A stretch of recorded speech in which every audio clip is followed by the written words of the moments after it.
Kedua di dunia setelah India, Indonesia untuk penyakit TBC atau tuberkulosis di tahun 2025 ini ada sebanyak 1.090.000 kasus penyakit TBC. Upaya eliminasi penyakit TBC agar tak semakin tinggi, sejumlah upaya terus dilakukan oleh berbagai pihak, diantaranya melalui screening aktif maupun screening pasif. Target eliminasi nasional Indonesia bisa terbebas dari TBC di tahun 2030 mendatang. Screening ke sejumlah lokasi dalam upaya penanggulangan penyakit TBC atau tuberkulosis terus dilakukan oleh berbagai pihak. Hal ini dilakukan agar penyakit TBC tidak semakin tinggi. Menjadi negara kedua tertinggi di dunia setelah India, kasus TBC di Indonesia di tahun 2025 ada sebanyak 1.090.000 kasus. Sinergi antar berbagai pihak untuk menurunkan ataupun mengeliminasi tingginya kasus TBC tersebut ditargetkan tahun 2030 mendatang, Indonesia bisa bebas dari TBC.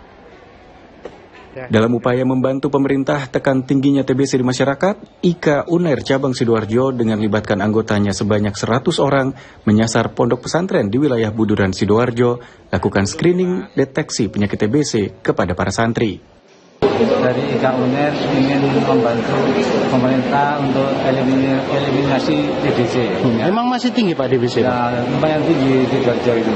Makanya kita mengadakan sasarannya ke santri ini. Oh ya, kita dari IKA UNER ada program untuk ikut membantu eliminasi TBC juga kepada masyarakat.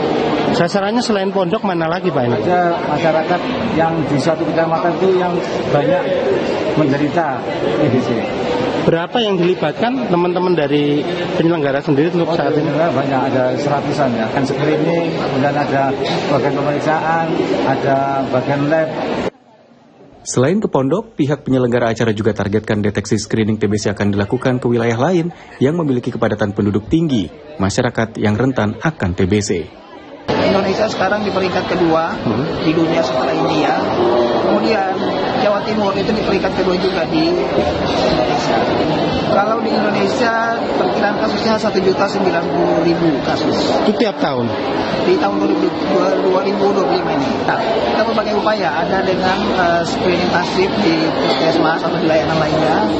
Kemudian screening aktif seperti yang kita lakukan saat ini di pondok pesantren. Harapannya nanti tempat-tempat lain juga mau terbuka untuk melakukan screening seperti itu. Tapi ya, sasaran kita tentunya di tempat-tempat berisiko seperti di sekolah-sekolah yang fasilitas ramah, kemudian di tempat-tempat lain yang kira-kira kepadatan penduduknya juga aktif.